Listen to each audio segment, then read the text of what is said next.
Peut-on être délivré du péché afin d'éviter la mort éternelle qui est la fin? La réponse se trouve dans les Saintes Écritures et c'est ce thème que je veux partager avec chacun d'entre vous.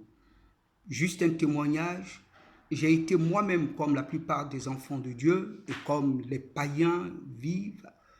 J'ai été donc dans les liens du péché pendant plusieurs années et quand je parle des liens du péché, je parle des péchés vraiment horribles, des choses abominables. Bien qu'étant chrétien, bien qu'étant serviteur de Dieu, je luttais, je pouvais prier, jeûner, demander à Dieu sa miséricorde, mais je sentais que ces choses étaient toujours puissantes en moi.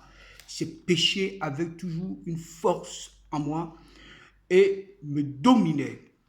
Je savais dans mon fort intérieur que si je demeurais dans cette vie de péché, d'abomination, la conséquence serait la mort éternelle. Or, j'avais accepté Jésus-Christ dans ma vie. Comment pouvais-je aller en enfer? Mais la parole de Dieu était claire. Il dit le salaire du péché, c'est la mort.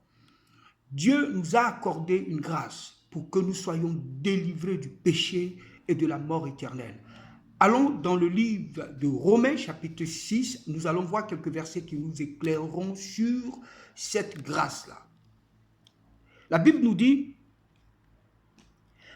verset 5, « Car si nous avons été unis à lui, c'est-à-dire au Christ, par une mort semblable à la sienne, nous le serons aussi par une résurrection semblable à la sienne.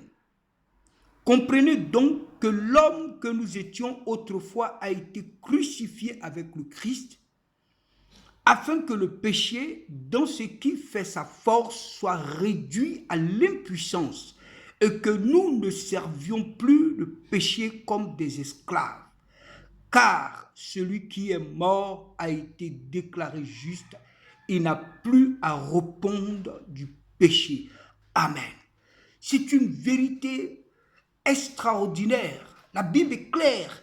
Il dit, nous qui avons été unis à Christ, nous sommes unis à Christ comment? Premièrement, parce que nous avons accepté Jésus-Christ comme Seigneur et Sauveur dans notre vie. Nous nous sommes fait baptiser, baptême d'eau par immersion bien entendu. La Bible dit donc que nous sommes unis à Christ. Et donc, étant unis à lui, l'auteur de ce livre de Romains dit, nous vivons aussi une mort semblable à la sienne. Christ est mort. La Bible dit qu'il a porté le péché de l'humanité sur lui et il est mort à la croix. Il a été enseveli. Et la Bible dit que le troisième jour, il est ressuscité des morts, il est monté au ciel pour être intronisé dans le royaume de son Père de gloire, l'Éternel des armées. Alors, il dit, nous serons aussi semblables, nous qui avons été unis à Christ par sa mort. Alors, nous devons comprendre que nous qui sommes chrétiens, qui avons accepté Jésus-Christ, que nous sommes fait baptiser par le Christ, pour le Christ, pardon, nous sommes aussi morts comme le Christ avec nos péchés. C'est le premier principe. Il dit ensuite, nous sommes ensevelis par l'eau du baptême. C'est un symbole. Et nous ressuscitons aussi avec lui, comme lui, il a été ressuscité. Mais la Bible dit qu'il est ressuscité glorieux, avec un corps glorieux. Nous aussi, nous ressuscitons avec un corps glorieux. Nous devenons une nouvelle créature. Alors, qu'est-ce qui se passe? Il nous dit clairement au verset 6, il dit, comprenez donc que l'homme que nous étions autrefois a été crucifié avec le Christ. Pourquoi? Afin que le péché, dans ce qui fait sa force, soit réduit à l'impuissance. Voilà le principe. Le but de notre crucifixion spirituelle, bien entendu, Dieu a rendu cela possible afin que le péché dans nos membres soit réduit, soit réduit à l'impuissance. Ce qui fait la force du péché. Oh, serviteur de Dieu, je passe mon temps à jeûner, prier, je me répands des péchés, mais quand je finis, je retombe dans le péché. Combien de fois cela ne vous est pas arrivé? Plusieurs personnes ont vécu ces choses. Je veux dire à un frère, à une soeur, à une personne, un croyant qui m'écoute ce matin, que j'ai connu ces moments-là. Et je bénis Dieu, je rends gloire à Dieu parce que aujourd'hui, quand je tombe dans certains anciens péchés, je peux comptabiliser le nombre de mois, voire d'années que je fais sans connaître ces péchés-là. quelqu'un m'écoute ce matin, quelqu'un me dira, mais oh, est-ce que cela est possible? Oui, c'est biblique. Dieu a mis un principe. Ce n'est pas par la force, ni par la puissance d'un homme, mais c'est par l'Esprit de Dieu. La première chose qu'il faut, vous devez savoir que cela est réel, est vivant et existe. Savoir, la connaissance. Dieu dit dans sa parole, vous connaîtrez la vérité vous rendra libre. Quand tu n'as pas la connaissance, tu es esclave. Alléluia. Alors, quand vous savez déjà cette vérité que je viens de vous révéler ce matin, vous êtes déjà sur le chemin de votre délivrance. Ensuite, vous devez croire, parce que c'est la parole de Dieu, elle est vérité. Il dit que Christ est mort à la croix et il est ressuscité vivant. Et tout le péché de l'humanité qu'il avait porté est resté à la croix. Ça, c'est la parole de Dieu, c'est la vérité.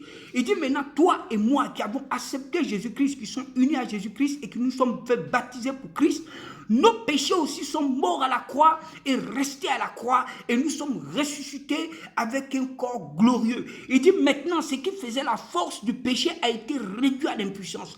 Aujourd'hui, quand tu jeûnes, tu pries et que après ta repentance, tu tombes dans le péché, c'est parce que tu ne sais pas que le péché n'a plus de pouvoir sur ta vie. Mais si tu crois en cette vérité aujourd'hui, cette parole qui a été écrite, poussée par l'Esprit de Dieu que Paul l'a écrite, la parole de Dieu qui est là, le péché perdra aussitôt sa puissance. Le péché sera réduit à l'impuissance. Le mensonge, le vol, l'adultère, la cupidité, l'idolâtrie, la masturbation, la convoitise, toutes ces choses que tu pratiquais, que tu avais du mal à laisser tomber, si tu crois aujourd'hui que ces choses ont été réduites à l'impuissance parce que cela a été crucifié avec le Christ et a été laissé dans le tombeau et que tu es ressuscité, tu es devenu une nouvelle créature en Christ, ces choses-là n'auront plus de pouvoir. C'est automatique. Alléluia. Je vais vous dire une chose. J'ai compris à partir du jour où Dieu m'a accordé la délivrance au travers de ce passage. Parce que c'est à partir de ce passage que j'ai été délivré de tous ces péchés qui nuisaient ma vie.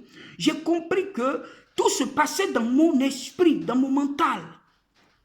L'ennemi injectait dans ma vie le péché que je pratiquais, en me faisant croire que ce péché était un maître dominateur. Et donc, j'étais un esclave. Et étant esclave, je devais me soumettre à ce maître. Et quand le mensonge venait, et qu'il y avait une situation où je devais mentir, même quand je refusais le mensonge, je me disais, mens. Et je mentais. Et quand j'ai pris conscience que mon maître actuel, c'est Jésus-Christ, et que je ne suis plus esclave du péché parce que le péché est mort à la croix avec moi, et que je suis ressuscité avec le Christ, et que je suis intronisé dans le royaume du Christ, le péché a perdu ce pouvoir. Il ne peut plus me pousser à pouvoir le pratiquer. Cette force a disparu. Je ne sens plus le désir de mentir, le désir de tricher, de calomnier, de vivre dans l'impureté, de pratiquer des choses abominables. Je ne suis plus oppressé par ces choses-là. J'ai dit, mais Seigneur, c'est extraordinaire. Ça a disparu tout simplement. Pourquoi? Regardons dans le livre de Colossiens chapitre 1. Nous allons comprendre comment le principe s'est passé. Ce n'est pas par la force, je le dis encore, ni par la puissance, mais c'est par l'Esprit de Dieu. Et Dieu l'a dit dans sa parole. Regardez, il dit dans le livre de Colossiens chapitre 1, nous allons lire le verset 14, 13 à 14. Il nous dit, je lis la parole de Dieu, Dieu nous a arrachés au pouvoir des ténèbres et nous a fait passer dans le royaume de son Fils bien-aimé. Verset 14, étant unis à lui, nous sommes délivrés car nous avons reçu le pardon des péchés. Tout simplement, nous sommes délivrés du péché parce que nous sommes unis à Christ. Donc le fait d'avoir accepté Christ dans notre vie, d'être unis à Christ, Dieu nous a arrachés au pouvoir des ténèbres. Il nous a arrachés au règne des ténèbres. Regardez, je le dis quelquefois dans la plupart de mes messages, qu'il y a deux sphères dans lesquelles les hommes vivent. Il y a la sphère des ténèbres, c'est-à-dire le monde des ténèbres, qui se trouve ici dans ce monde sur terre, et il y a le royaume du Fils du Dieu vivant, Jésus-Christ. Alléluia. Quand nous sommes unis à Christ, que nous prenons conscience que Dieu a payé le prix fort en envoyant son Fils à la croix du Calvaire, et que la mort du Christ n'a pas été vaine, elle a été non seulement pour notre vie éternelle, mais aussi pour notre salut de toutes les vérités actuelles. Donc le salut du péché, délivrance du péché, de la maladie, de la souffrance. Dès que nous prenons conscience de cela, que nous acceptons cela dans notre vie, automatiquement la Bible dit que Dieu nous arrache du monde des ténèbres. C'est comme quelqu'un qui dit, Seigneur, viens me sauver du monde des ténèbres, je ne veux plus rester dans les ténèbres, viens me délivrer du péché, viens me délivrer de la misère, viens me délivrer de telle maladie. Et nous croyons sincèrement à ça, nous l'acceptons, nous en faisons une vérité dans notre vie. C'est en ce moment précis que Dieu agit, parce qu'il agit selon notre foi. Il dit, le juste vivra par la foi. Il dit, à tes résolutions dépendra ton succès. Dès l'instant où tu es prêt à croire et tu acceptes cette vérité, elle agit automatiquement dans ta vie. Dieu donc t'arrache du monde des ténèbres, tu quittes de la sphère des ténèbres pour entrer, pour être intronisé comme le Christ dans le royaume des cieux, qui est aussi dans ce monde. C'est un royaume de vie, de victoire, de paix, de joie, de bonheur. C'est dans ce royaume-là qu'on vit une véritable vie de sanctification. D'autant plus dans le monde des ténèbres, les ténèbres n'ont plus de pouvoir dans ta vie. Les forces des ténèbres qui te réduisaient dans l'esclavage du péché ne peuvent plus le faire. C'est comme quelqu'un qui vit en France, qui a reçu la nationalité française et qui donc dépend de la loi française. Croyez-vous que le Togo, le Burkina, la Côte d'Ivoire ou un quelconque pays dans le monde peut venir l'extrader comme ça de la France sans avoir l'autorisation de l'État français? C'est impossible. Comment vous pouvez dire que vous êtes enfant de Dieu, unis à Christ, que vous vivez dans le royaume du Christ, dans le royaume que Dieu a donné au Fils de Dieu, que vous êtes citoyens du ciel, et les démons qui sont dans le monde des ténèbres, dans un autre monde, ont encore pouvoir et domination sur votre vie? Ils vous prennent, ils vous emmènent dans les bistrots pour vous enivrer dans l'alcool, ils vous emmènent dans des lieux de débauche, d'adultère, ils vous emmènent dans des forêts, dans des lieux bizarres pour pratiquer l'idolâtrie, ils vous obligent à être cruels, à être méchants, à garder des rancunes. Comment vous pouvez l'expliquer? C'est parce que dans la vérité, vous êtes encore dans le royaume des ténèbres. Vous n'êtes pas encore sorti du monde des ténèbres pour vivre dans le royaume du Christ Jésus. Mais comment cela se fait? Vous devez déjà croire que spirituellement Dieu a déjà fait cela pour vous et l'accepter dans votre vie. Comprendre, savoir, croire et accepter cette vérité. J'ai compris aujourd'hui que Christ a payé le prix pour que je sois délivré du péché, des maladies, des souffrances. Je crois en cette vérité et je l'accepte dans ma vie. Et maintenant je dis, Seigneur, je suis prêt à vivre en nouveauté de vie. La moindre petite prière, le moindre petit jeûne que j'aurai à faire en faveur de cette décision que j'ai prise opérera aussitôt le miracle. Parce que j'ai donné le libre cours à Dieu de décider de mon avenir. Alors la Bible dit, comme Colossiens chapitre 1 verset 12 le dit, Dieu m'arrache du monde des ténèbres, Dieu m'arrache du lien du péché, Dieu m'arrache du lien de la souffrance et il me fait entrer dans la faveur divine de son Fils. Je ne vis plus donc sous cette domination. Bien-aimé dans le Seigneur, toi qui m'écoutes ce matin, la seule chose que tu as à faire, c'est de comprendre cette vérité, la croire et l'accepter.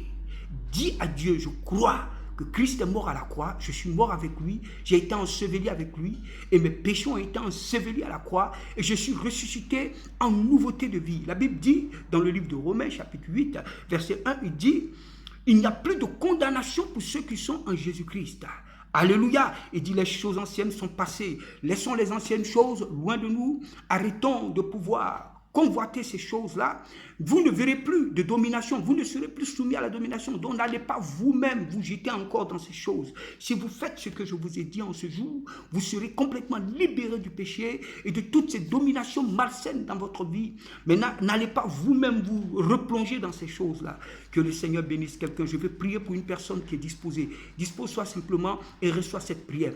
Père éternel, je lève la voix vers toi en faveur du peuple que tu as créé pour ta gloire, pour lequel tu as offert ton Fils à la croix du Calvaire et qui a souffert toutes ces douleurs pour sauver l'humanité et porter le péché du peuple. Je prie que tu donnes à ce peuple-là, à tous ceux qui croient en cette parole en ce jour, d'être délivrés des liens du péché, de l'esclavage du péché et de tous ces dominateurs diaboliques, d'être libérés de ces choses au nom nom de Jésus-Christ, je te bénis. C'est dans le nom puissant de Jésus-Christ que nous avons prié. Shalom, shalom à vous. Je suis l'évêque Didier Ngoueté. Vous pouvez continuer de suivre mes vidéos et sur les réseaux sociaux, dans tous nos groupes, la prière du délivrance, du célibat, sur Facebook, Bishop Didier officiel, et bien d'autres groupes que nous avons sur Instagram, TikTok. Et que le Seigneur vous garde dans la victoire. Shalom.